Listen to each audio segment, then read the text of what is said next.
We have a Bant Golos Mirror unstandard. Eric Johnson, a frequent mod of ours in Twitch chat. Scooter222. Love it. Legacy, we have Celestia Depths versus Hogak. That one would be two non-brainstorm decks against each other. But we have Burn versus Amulet here in Modern. Ari wins the die roll, starts with a Colony Garden token. Goblin Guide swings in, draws Ari a card. Ari declines to block with the plant.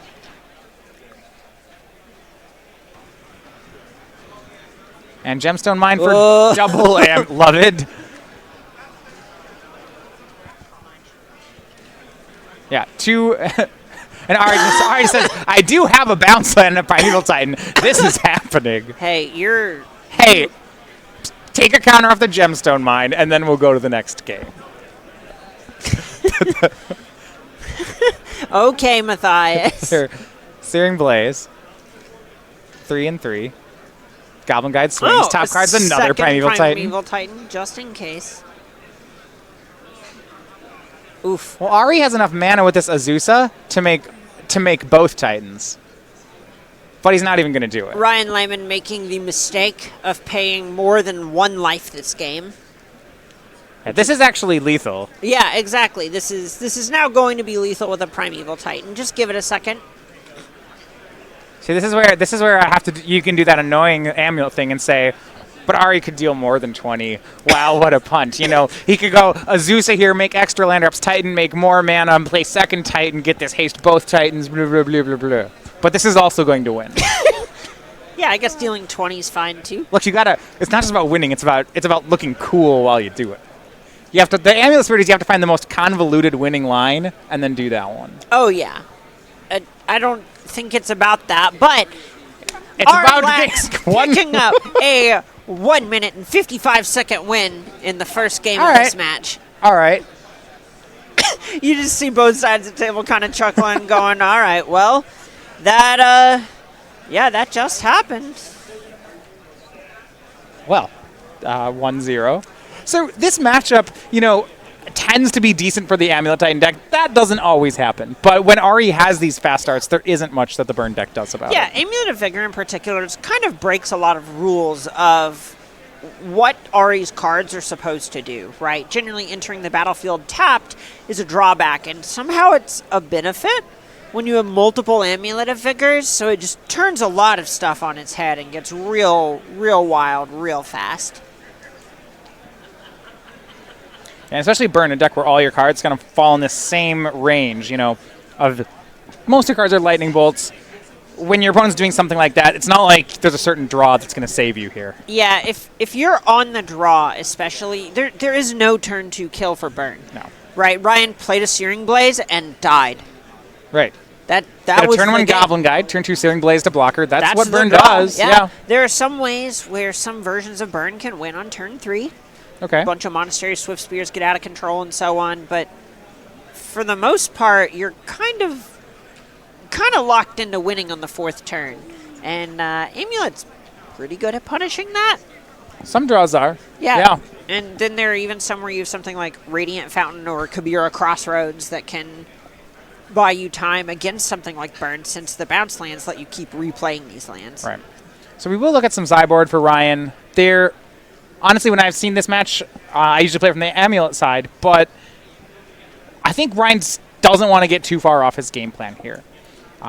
He has Path to Exiles. I don't think he wants to try to path any Primeval Titans here. It's not actually that's not what this is about. Right. If he wants to board in some Smash to Smithereens, it's dicey because, it'll stop that from happening. And so maybe on the draw, I like it. But on the play, I really don't want to be stuck with a card in my hand that doesn't deal damage. Yeah, I think it's going to come down to if Ryan puts Ari on having the Karn the Great Creator package, on how many copies of Smash to Smithereens he wants to have in his deck. If he puts Ari on having these Karns, then he'll probably bring in the Smashes, and he might just feel like he has to respect it because he's down a game and doesn't want to get latticed out or something. But most of the time, he just kind of wants to be as linear as possible and try to consistently have Ari dead while he's still trying to develop.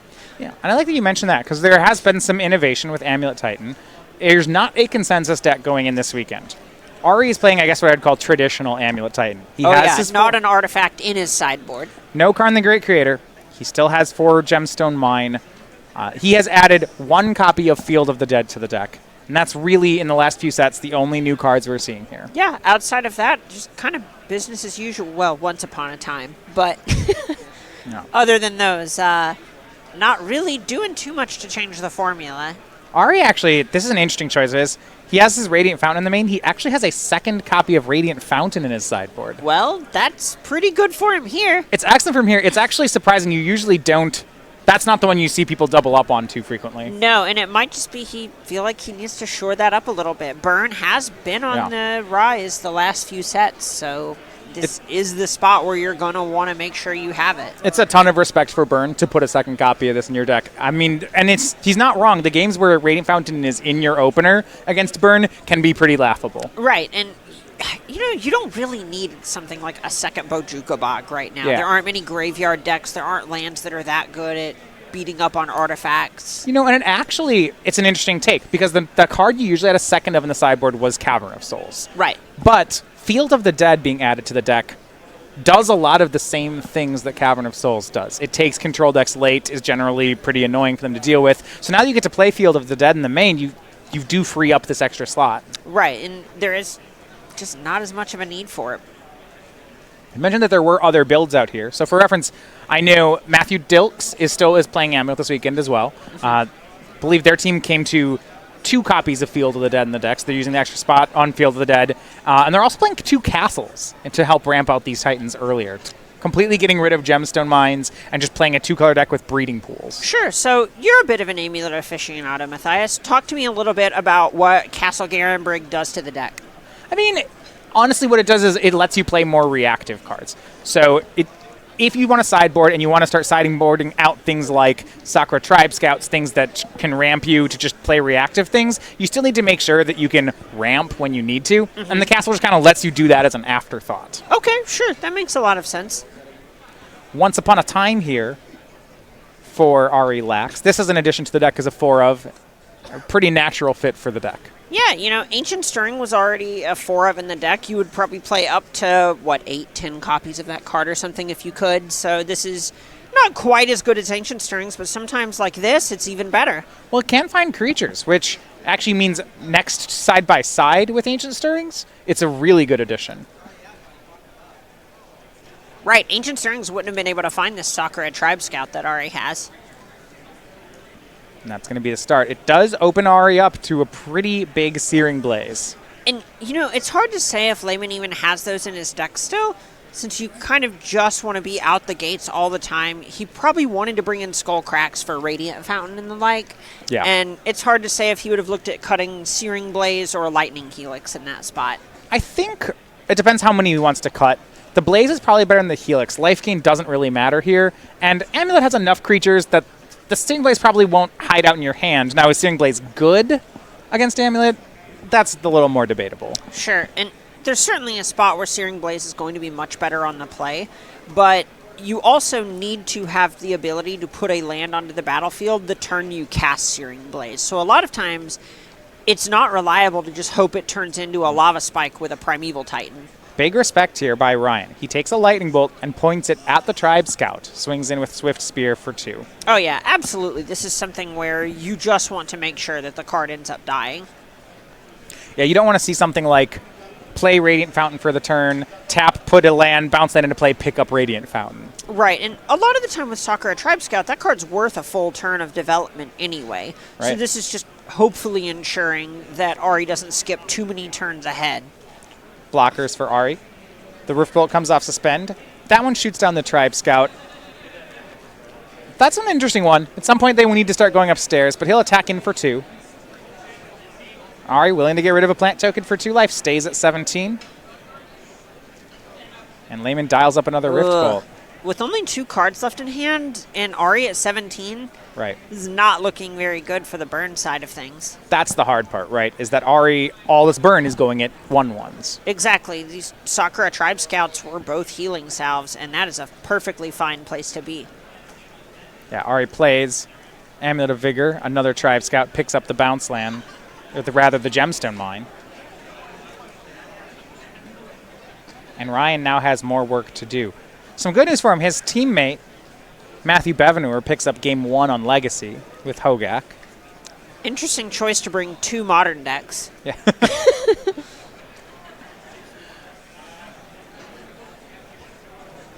Skewered the critics. For 1.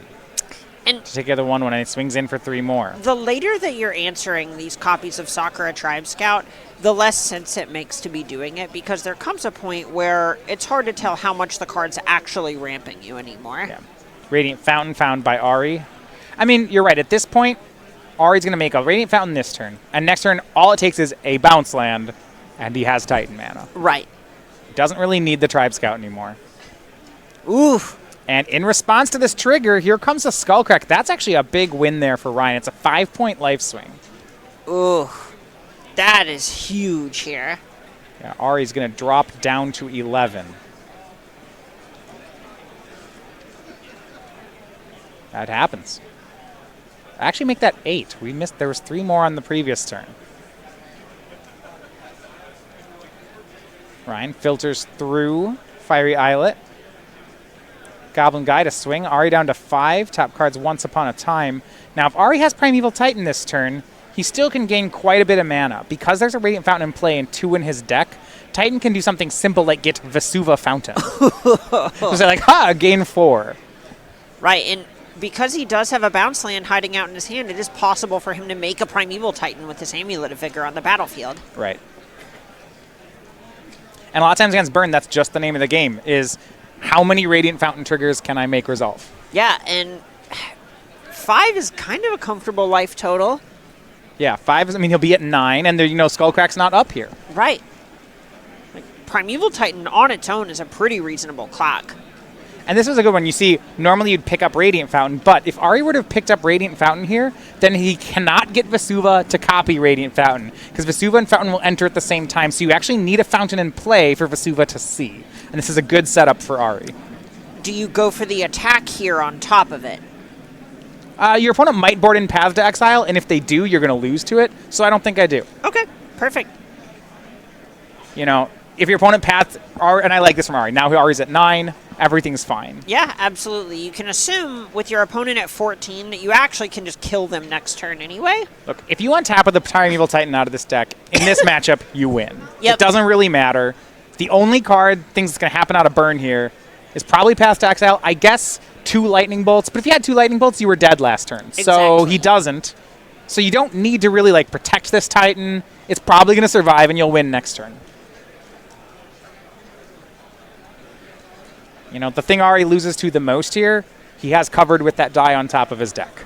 Yep, and there's even a spot where you just attack with Primeval Titan. You can get, say, Boros Garrison and Sun Home.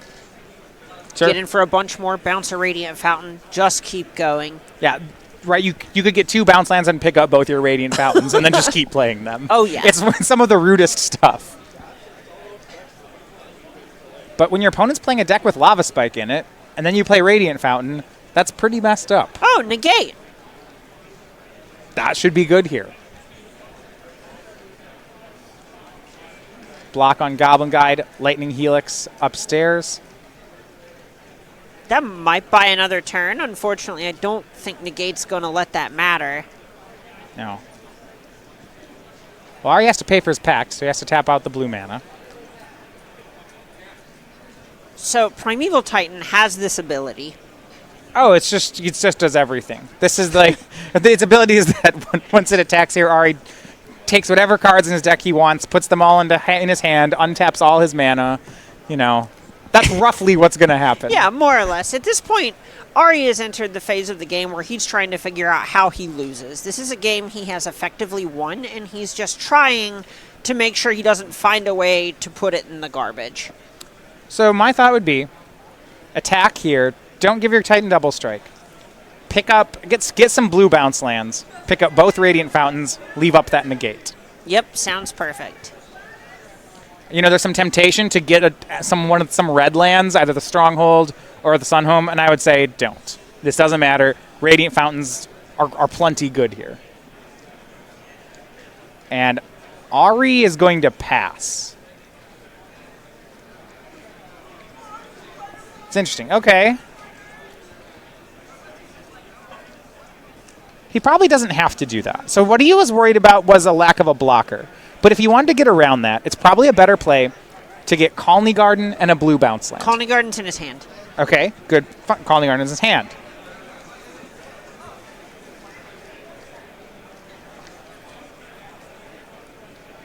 So we can't get that one.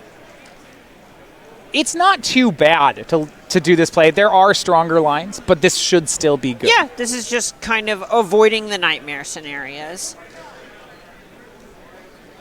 Yeah, maybe a stronger one if it's in his deck is he would get 2 lands and one of them would be Field of the Dead. Ooh. That would be lands 6 and 7 of distinct lands. Well, there are 3 Radiant Fountains. Oh, the Vesuva doesn't say Vesuva. It says her.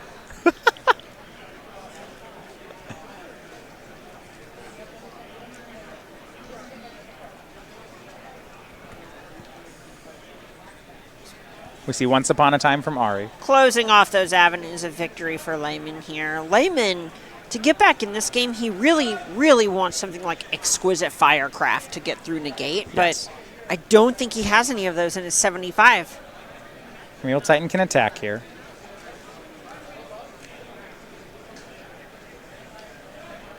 Bounce land Field of the Dead is pretty good here.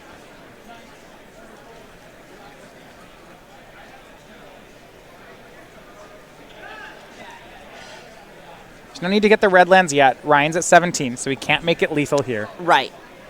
2 bounce lands also makes sense. Just pick up everything. Yeah, pick up the fountains. Make a ton of mana. It looks like there was a Teleria West hiding out in his hand. Great. So there's a strong chance he's going back in his library in a moment. Yeah, picks up both those copies of Radiant Fountain. Has not played a land this turn. Now has plenty of blue mana for negates.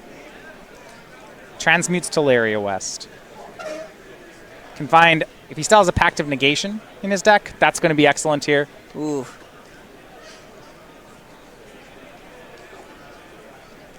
And he's going to go, looks like Summoner's Pact for Azusa.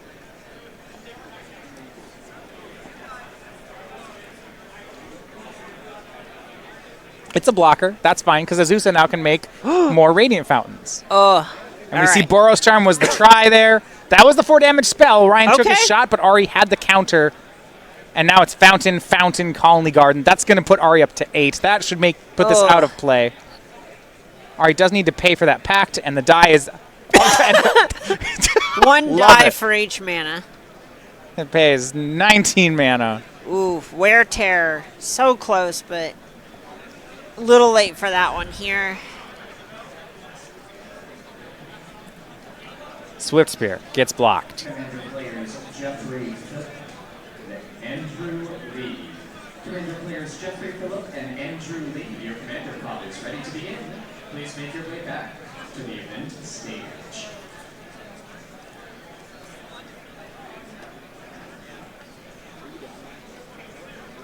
And going back to Ari at this point with his opponent at 11. There's plenty of ways that he can get through this one. He says, I'm going to pay for the pact. The lands are in my hand. This is happening. Sure. Wear Tear takes care of the Amulet of Vigor. That's fine. Ari pays for the pact. Well, this does likely, technically, buy Ryan another draw step. Well, now it doesn't. So Primeval Titan can get some of his red lands. Oh, now it doesn't. Yep. Absolutely. Even though they don't untap, he can put it in his hand. Oh, is he going to... Yeah, he has a Gemstone Mine in hand. So he gets this in a bounce land, picks up the Sunhome, plays the Sunhome for the turn, plays the other Gemstone Mines out of his hand, attacks and double strikes the Titan. And that is exactly what he's going to do. Here's the swing, trigger, and the double strike should go on.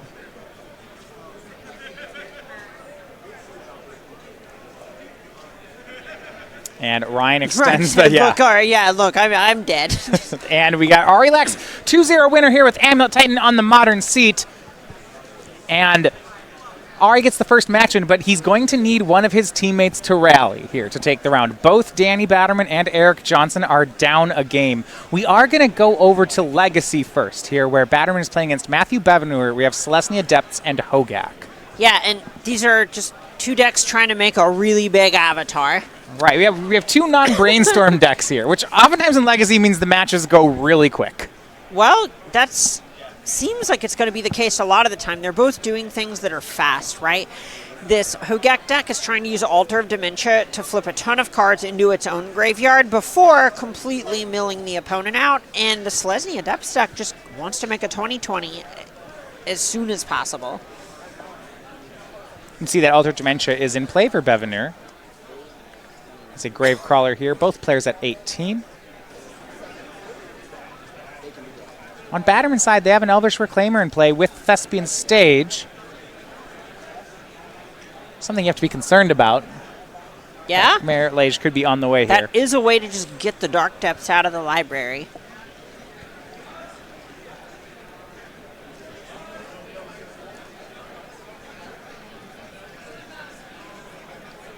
Stitcher's Supplier from Bevenour. Finds Vengevine, Bridge from below into the graveyard. Oof.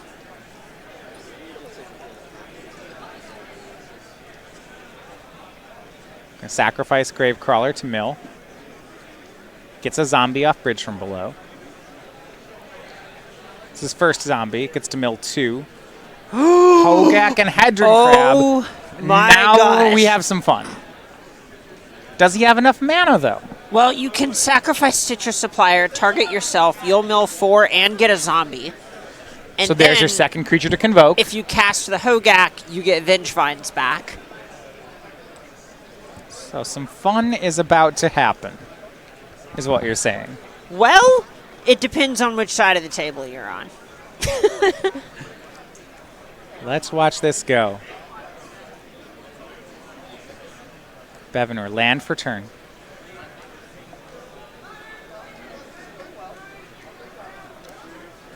Casts Gravecrawler out of the graveyard. That's creature number 2, we believe, which would trigger the Vengevine. Unless that ship has already sailed. Yeah, it's entirely possible that other things have just already been cast. Nope.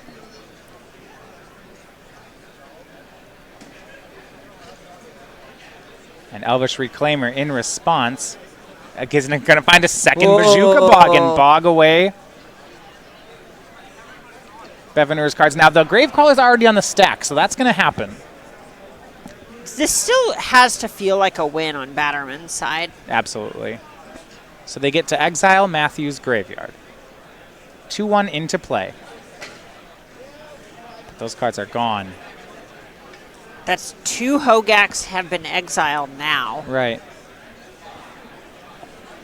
Bazooka Bog looks like it is 1 main, 1 board here. So that is both of them for Batterman. Yeah, and this is exactly why you would want multiples of that card. There's even a point where after the first one has been found, some players might not expect the second one and play into it a little bit more, like we saw there.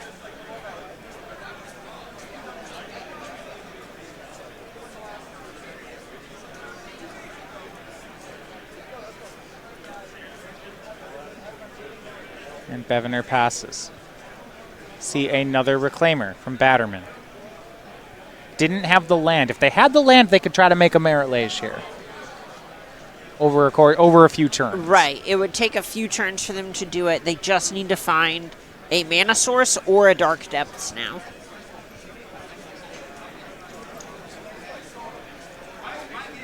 Do you go get the Dark Depths here? I think that one's tough. It's hard to pull the trigger on something like that because if you draw another Dark Depths, Then you cost yourself the game. Yeah. But we're going to see Bevenour restock quickly here. ugh. Well, every time he taps a black, he just gets to mill 2 cards because of the Gravecrawler Stitcher Right. Supplier interaction.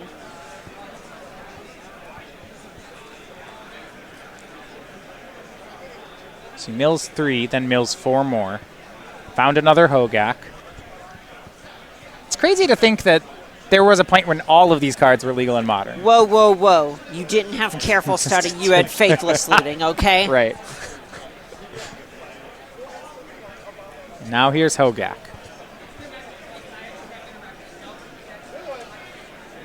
Hogak going to delve away the graveyard, except for 1 Gravecrawler.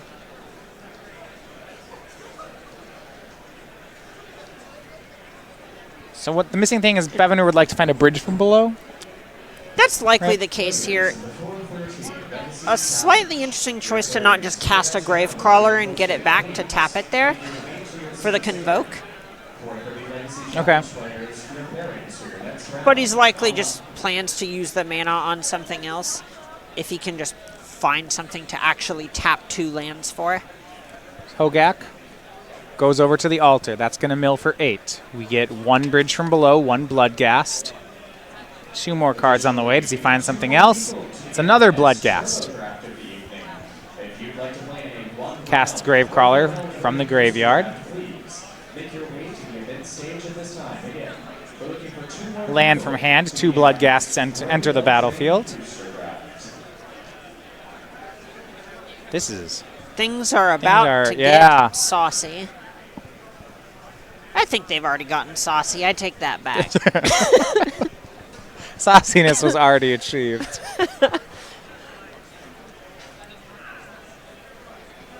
So you do these one at a time in case you find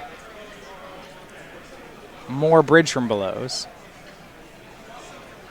So Convoke of 2 creatures and 5 cards leaves that bridge, and here comes Hogak again. And this is basically the combo that these decks have, is you flip your own library into your graveyard with Hogak, and then presumably have enough food to just try and put your opponent's library into their graveyard. And they have to draw a card next. Okay, so that's actually the combo here isn't an attacking. It's Bevenour does this enough until he's generating so much mana that he has 40 power, and then he mills Batterman. Exactly, because Bridge from Belows are each worth 2 cards out of Batterman's deck as well. Right. Sacrifices a Gravecrawler for 2 cards. Vengevine is late. Yeah, that's... We've cast a few more creatures than that. Here's Gravecrawler again. Is there a reason he doesn't just sacrifice the Hogak again? He may just not want to put too many cards in his graveyard from his library, so this Polluted Delta still has things that it can find. Okay. Yeah, eventually you want to find more copies of Bridge from below. Right, you want to find more copies of Bridge, so you're put in a spot where you want to put more cards in the graveyard to find more bridges or more Bloodghasts. Right. Before you crack your Polluted Delta, but you still need to make sure you have lands in your deck to rebuy these Bloodghasts with Polluted Delta. All right, so Bloodghast in the graveyard, Bloodghast in the graveyard. I don't think he made zombies there. I believe he's responding to all of the triggers. He's retaining priority with the Polluted Delta. That makes sense. Is there a land in here? Did he know? No. Oh, I bet Bajoka Bog exiled it earlier, and he might have missed it. So slightly miscounts on his own deck. But here are the 2 zombies. Okay, you're right. Triggers were on the stack. 4 cards about to come off the top.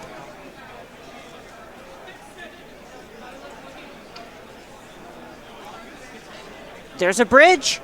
Okay. Sacrifices Hogak. This is 2 more zombies and 8 more cards coming.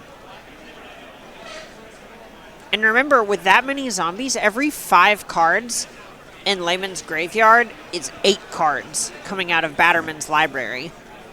Full place out of Bloodghast now in the graveyard.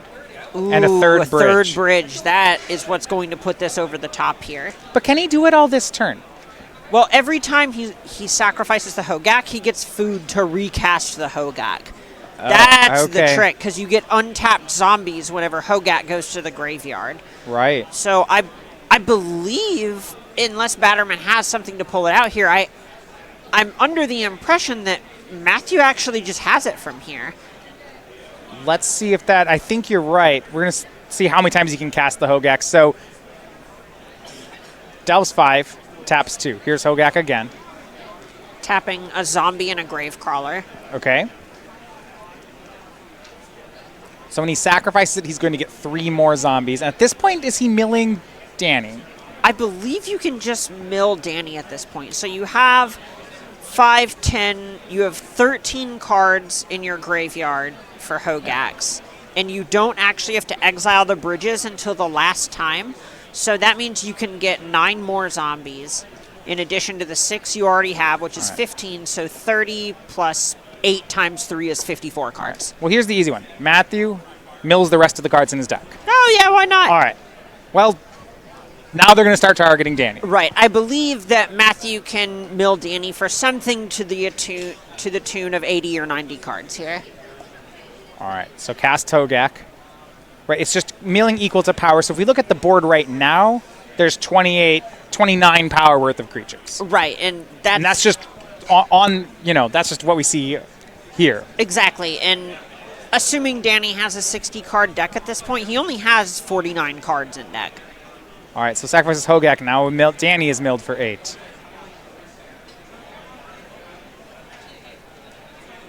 More zombies here. They can cast the Hogak again. Yeah, this should be enough.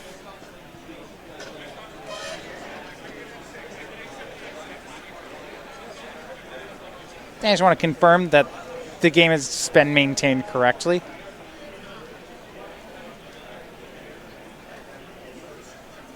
Believe that we're still good here. Yeah, I believe Matthew's just saying, look, I believe that I can mill you for 70 cards from here. Yeah, and Dan, he demonstrates it. Danny will extend the hand. They drop it 2-0. So this will move things over to the Bant Mirror on standard. And this is why you always have to sideboard an Emrakul the Aeons, Torn. Something that stops you from getting milled. Oh, yeah. Just imagine the look on the Hogak opponent's face when you flip over and announce the trigger. He's go, wait. Then what are they? Because Matthew doesn't have a way to... If that doesn't work, Matthew would lose the next turn. Right, he doesn't have a library anymore. Right.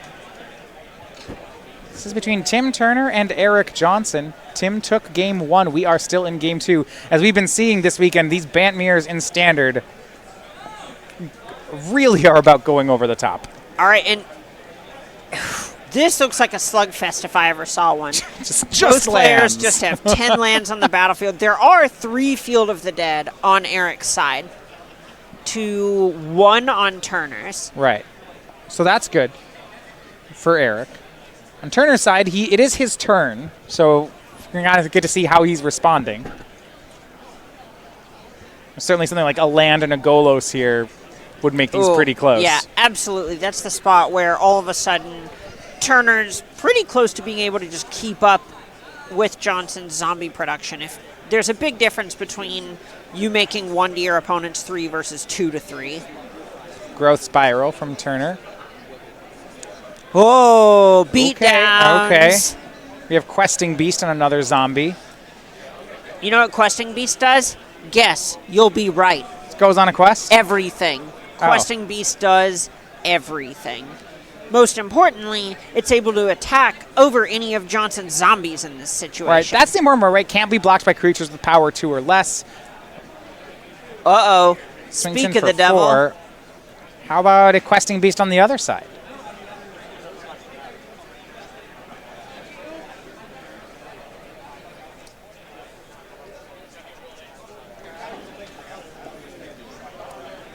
So now the 4/4s will stare off at each other.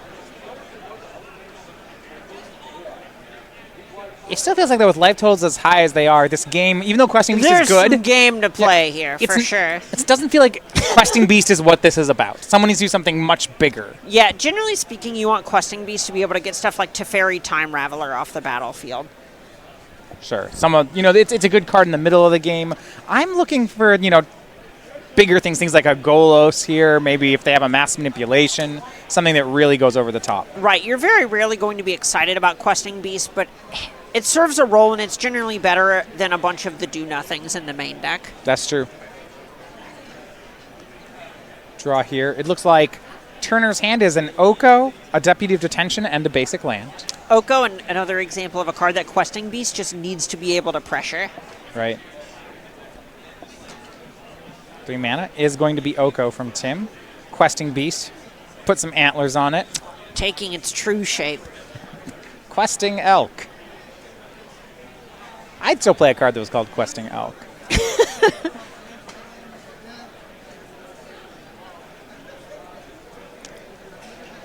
show of patience from Johnson here. It looks like he has a time wipe hiding out in his hand. So he just let Right. Teferi die so he can save his questing beast and then go after Oko.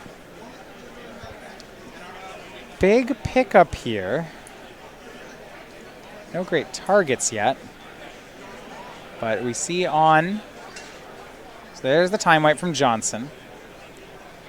An Agent of Treachery, I believe, was the draw for the turn. But nothing completely worth stealing yet. No, not quite. There is another Field of the Dead, if that's the avenue that Johnson wants to take. You know what's better than 3 Field of the Dead to 1? 4-2-0. Here is that Agent of Treachery, and that's what he's going to do. He'll take the Field of the Dead. Just good math, really. Actually, Tim... Could take Oko. Yeah, it's right. Tim was going to hand him the land, and Eric paused. But yes, that is going to be the choice. I'll play a Plains and put 8 power onto the battlefield. Your go. And this is the thing about these decks is if one player starts to pull ahead, it becomes so hard for the other player to catch back up. From here, how does Layman catch up against 4 Field of the Deads? Right. So, apparently for some of its creatures, they went on adventures early, but a Giant's not going to save the board here. Right. This is definitely just, a 7/7 blocker. Let's do this. Yeah, Realm Cloak Giant was the play. We see a Deputy of Detention hiding out in Turner's hand. It looks like he's likely going to save that for one more turn to try and get, say, 8 zombies instead of 4.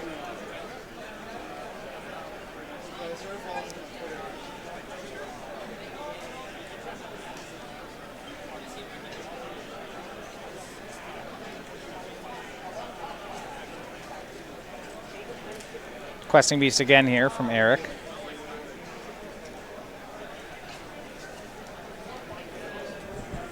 I want to look at Tim's deck list. What kind of, how do you overcome 4 Field of the Deads to 0? Generally speaking, it feels like he just needs to find his own copies of the Field of the Dead or Agent of Treacheries. Players in the Two-Headed Giant, Sealed Spectacular. Your appearance for your next round. One Kenrith in the deck. It's powerful with this much mana. I don't know if it's enough to overcome this board. Yeah, Kenrith is blockable. I know that sounds silly, but a lot of power can go in front of that, even if it has haste and trample.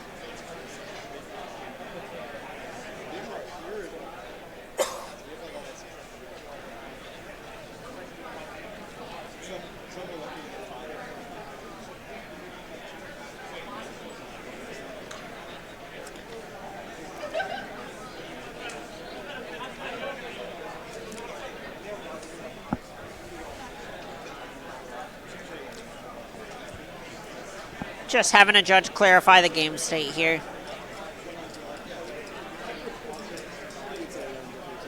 Johnson is down a game, so if he wins this, they are going to go to a third.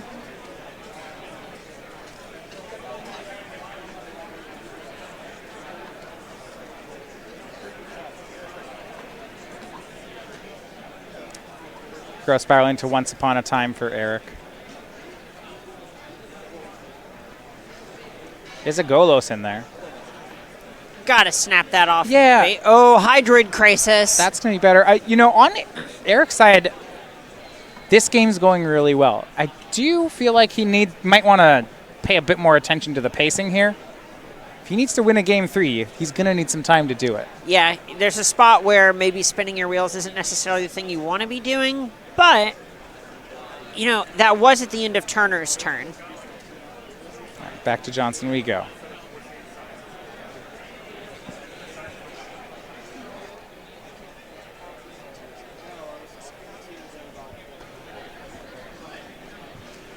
Swing in here.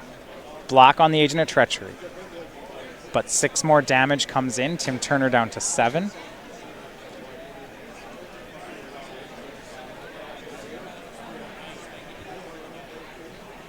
Johnson is cleaning this one up. Trying to present a lethal here. It's 6, 7, 8, 9, 10. That is Crisis. 4-10. Gain 5, draw 5. Growth Holding Spiral. up 2 mana, looking for some sort of counterspell, maybe a Disdainful Stroke. Right, found Land Spiral and then another Agent of Treachery. But the Krasis is presenting lethal next turn. Tim is down to 3. Fabled Passage, also serving as 4 flash copies of 4 flash zombies. And Turner picks up the card. So Eric Johnson takes the second game. And now they're going to head to a third deciding game here for the round. Winning team improving to 7-0 and locking their spot into day 2.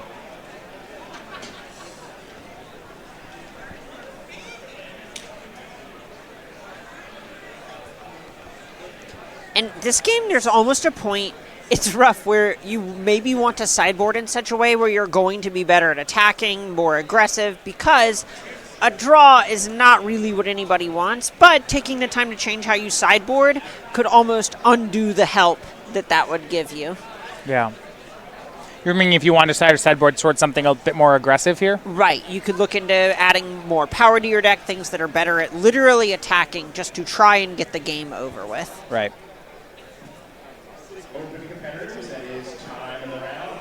Yeah, when we look at the cards in this matchup that are likely boarded out, right, we are looking at things like Teferi Time Raveler, Arboreal Grazer, those sort of cards. Yeah, you probably want to keep Teferi in your deck just because it does play well with a bunch of your cards.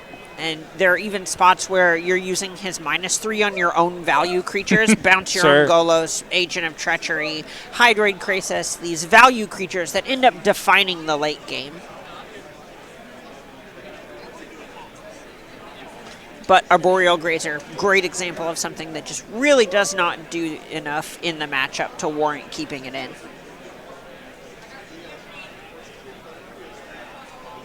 So Turner here on the play for game 3. See Ari Lax over on the side. Him and Ryan Layman looking in.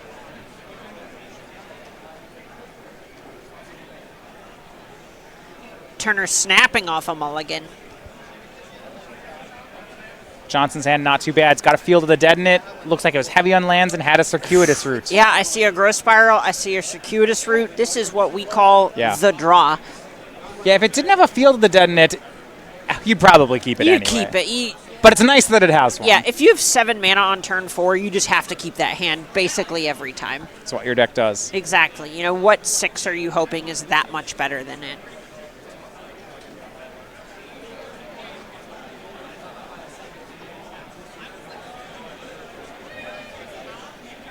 I had to keep on 6 for Turner. Can he keep pace? And here we go. Start on a Boros Guildgate, which means you can't cast Growth Spiral. Golos off the top for Eric Johnson. That is This could end up looking being a very runaway. good. Yeah. Well, we'll see what Tim can do on his side. Right. Finds Field of the Dead. I mean, these are good lands, but Field of the Dead and Boros Guildgate aren't, as far as casting your spells, they're not great. Oh, yeah. They're important in the late game, but finding them early like this just is not where you want to be. Eric Johnson, a basic and a pass. Tim still with the complete wrong colors of mana here, and it's going to be an end-step Growth Spiral. We see Temple of Mystery with a Scry 1. Back to Eric we go. Draws another Circuitous Route. I mean, at this point, he barely needs anything else. Here's Arboreal Grazer. Okay, so here's actually a plan for the post-board games that Johnson talked to me about between rounds. You save your Circuitous Routes and the like, if you can, until you have multiple Field of the Deads in play. So you're really max valuing. Exactly. That way, you're actually making sure you win the Field of the Dead wars by making sure you maximize the number of zombies you're getting out of every single land drop throughout the game. And he's kind of played to that, right? We saw Growth Spiral, Grazer, Golos here, gets another field, plays another land, and then he starts casting the next Circuitous turn, Routes. Each Circuitous Route is going to be worth minimum 4 zombies. I really like this approach from Eric, and that's exactly what he's doing. And he sends a message. There we go. Gets in with the Arboreal The Grazer. sloth reaching across to Turner's side of the battlefield. Blossoming Sands. So that is land 6. There's 2 Field of the Deads, but these are set up.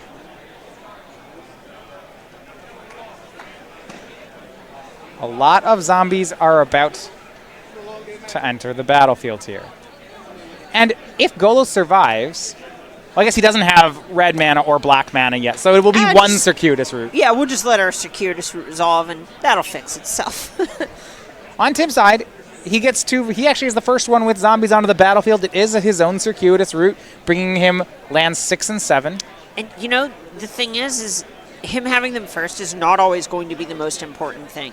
It's not necessarily a race when both players are going to presumably have the battlefield clogged beyond comprehension. Attention, Battery players. If you'd like to jump into Commander Pod, we have 9 minutes left of registration for that. If you're interested in playing Commander with us tonight, you have 9 more minutes to sign up and see us at the stage. Teferi the pickup for Eric. That actually is very important. It lets him end step the circuitous route.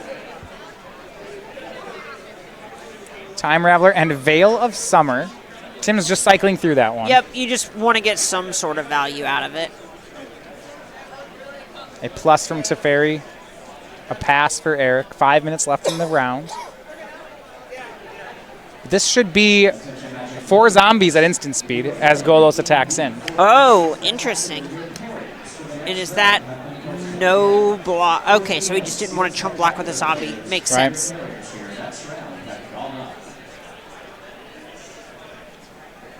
Yeah, seeing that game plan from Eric. You know, this is actually an interesting spot where Turner might not have the circuitous route on his radar if he just thinks that Johnson is playing to the clock and is just trying to be as aggressive as possible. Questing Beast from Turner. Oh my. That's a big one here. They all swing in here at Teferi. Actually, Beast goes upstairs, the zombies at Teferi, but here's the circuitous route from Johnson. It's going to be 2 gates into play, 4 zombies on his side. And this is something Turner can't respond right now, but that Questing Beast is going to deal 4 to Teferi, even if it's going upstairs because of its ability. Right. And we see red mana and black mana were added up that circuitous route. It's Golos time. Well, give it about half a turn. So 4 zombies into play. I'm interested in whether Eric trades or whether he actually just takes. I imagine you go for the trade here so you get to roll up Teferi and still just keep doing things at instant speed. Now he can just turtle up behind this Golos a little bit while he accrues his advantage here. So the zombies trade. Turner needs to find some way to answer this Golos or he's just going to fall too far behind. Questing Beast deals 4 and then deals that much to Teferi, so Teferi down to 1. And big play here. Oko turns Golos into an elk. That's no important. activation. That needed to happen.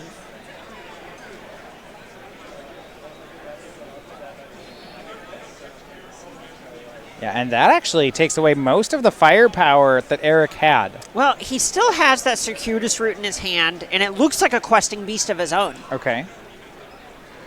Own Questing Beast is cast. But now the clock matters. I think before it looked like Eric would be able to finish this in time. It's closer. All right, and you know, you see him going on the offensive, realizing that is what is important here. Turner only has 15 life. I know 15 might sound like a lot, but Well, it is not. when people are making 8 power at instant speed, 15's not a lot. Swing in Oko down to 1. The Beasts trade. A land makes 2 more zombies. Yeah, and you know, Turner's at 15, but right now Johnson's threatening lethal. Maybe not necessarily on the battlefield, but with that circuitous route hiding out in hand, that's 8 more power, which would be 19 total. Right, that last card being a circuitous route might be lethal. Right. 7 mana, we see a bunch of ramps. So circuitous route and Beanstalk Giant. Just 3 zombies, though, on Turner's side. He only has 1 Field of the Dead to Eric's 2. Making a food is also going to put Turner at a virtual 18 here. And Eric going to use his last card to get more lands of his own. That's 4 more zombies.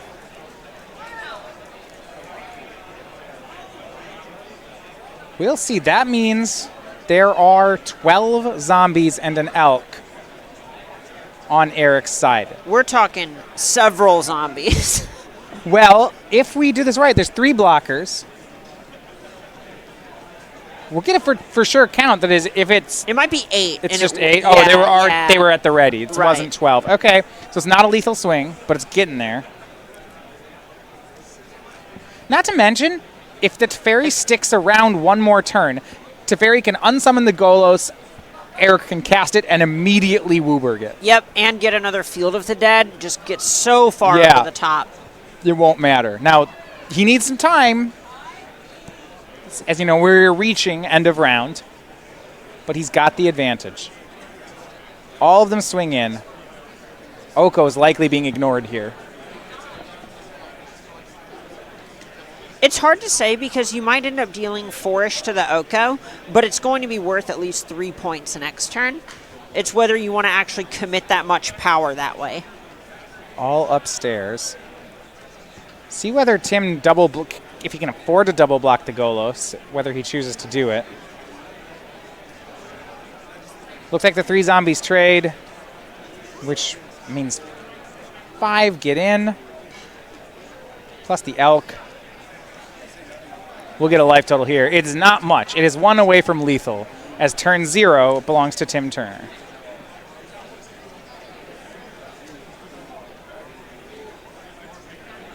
Deputy detention on the draw, a pretty good draw. Oh, that's a big draw here. That actually resets all of the power on Johnson's side. Well, not all of it. There's still this Golos, but that is not kill someone in 2 turns kind of interaction. Oko makes another food.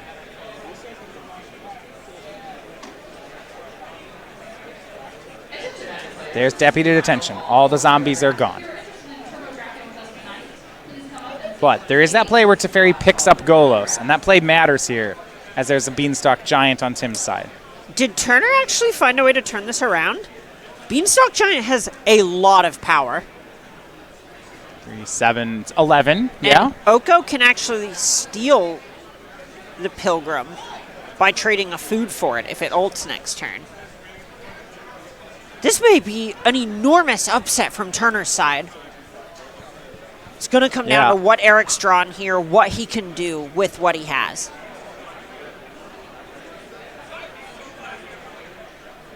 Yeah, ideally the card he draws gets him out of the situation. If it doesn't, he might have to spin, roll the dice on a Golos activation.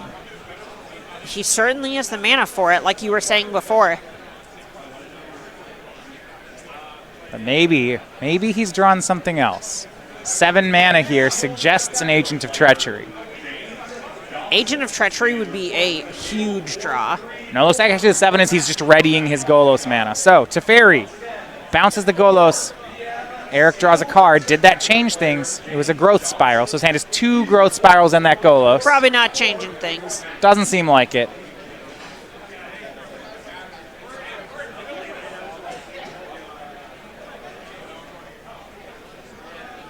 So, 5 mana leaves up the temple. Here is Golos. It can find a 3rd Field of the Dead. And judging by the 3 zombies here, it looks like they've decided that's the line. Now, do you use Golos now or on your opponent's turn? Doesn't matter. You probably just want to use it now in case you hit, say, a Teferi or Circuitous Route. They're still restricted by their normal casting timings. Also, I don't believe Eric's played a land this turn. He hasn't. And you're going to want to be able to make that land drop if you have the opportunity. So, there's the 2 mana. There's the Wooburg. Activates Golos. Land. Oh no. And that is a miss indeed. Well, okay, so it doesn't feel great, but it is 6 zombies because it's a specifically Fabled Passage. Assuming there's a basic left in library, this is not that much of a nightmare. The big issue is if Turner chooses to activate Oko to trade this food token or the Golos. or the spent deputy detention for Golos. And they know it was a huge miss for Eric. And that deputy, a huge top deck for Tim. Now we're on Tim's second turn, and maybe Tim can win this. Yeah, Beanstalk Giant's big. So Oko, they're saying they have to make the trade. So have a food. Golos is coming over to this team. Enjoy. This one's on the house. Plaza of Harmony. 3, 6, 9, 12 lands. Not enough for 2 Golos spins. Well, if something like a growth spiral comes off of Golos, It's possible. maybe. Yeah. Does he have double Wooburg? Oh, yeah, getting a second black mana could be rough here. Here is Golos. Island. Another Golos and a growth spiral. That actually... That's Can not that do bad. it? Well, you want to keep your own Golos in play. That way, Eric can't use a Teferi to get it back. Now, if his gate is a Golgari gate, and he plays the land in the growth spiral, hold on, can't he Wooburg again? I think he's a mana short. He would need 2 growth spirals. He has 5 available right now, and it's 7 to activate. Well, he hasn't played his land this turn. He played the Plaza of Harmony, I believe. You're right. I could Okay. be mistaken on that. There are so many lands in play, and you can't really measure anything in land drops. You're right, it might be 1 short. Casts the growth spiral. Hard to tell if it's better or worse for Johnson that Turner didn't put a land into play. Turner does only have 8 life. Right. He still needs to answer these zombie tokens. Yeah, there's a good chunk of damage on the battlefield here because this Fabled Passage is probably getting 3 more zombies. Once Upon a Time from Turner.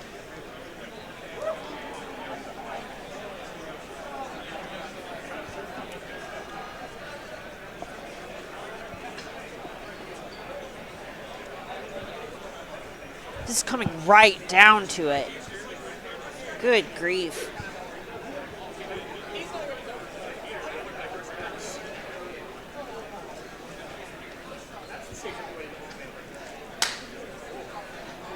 Hydroid Crisis, the find.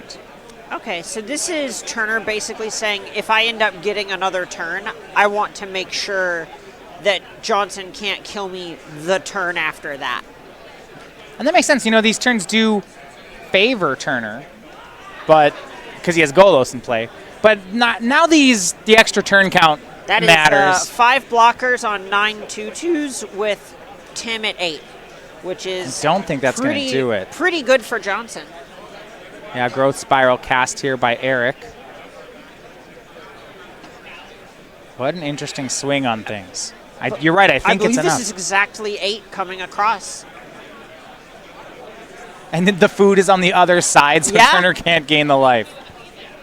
Giving away the food instead of the Deputy of Detention actually makes it exact lethal.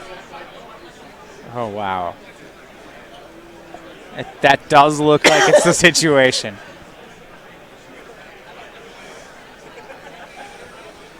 Once Upon a Time cast by Eric.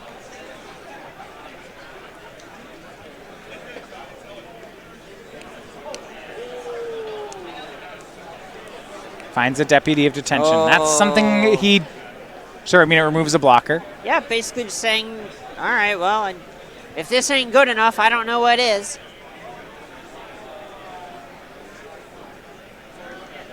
Veil of Summer draws a card. Well, it's possible that Turner has something like a growth spiral into a land here. That Veil of Summer drawing a card could find exactly that sequence to keep Turner in this game. Yeah, Veil of Summer gives your permanents hexproof from blue. So Deputy Attention not going to do anything here.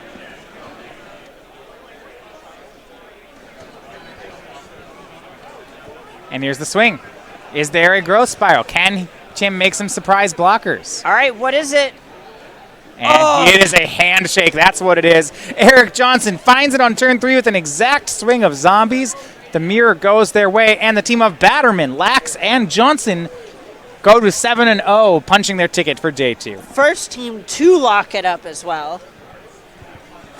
That was right down to it. Turn 3 of turns.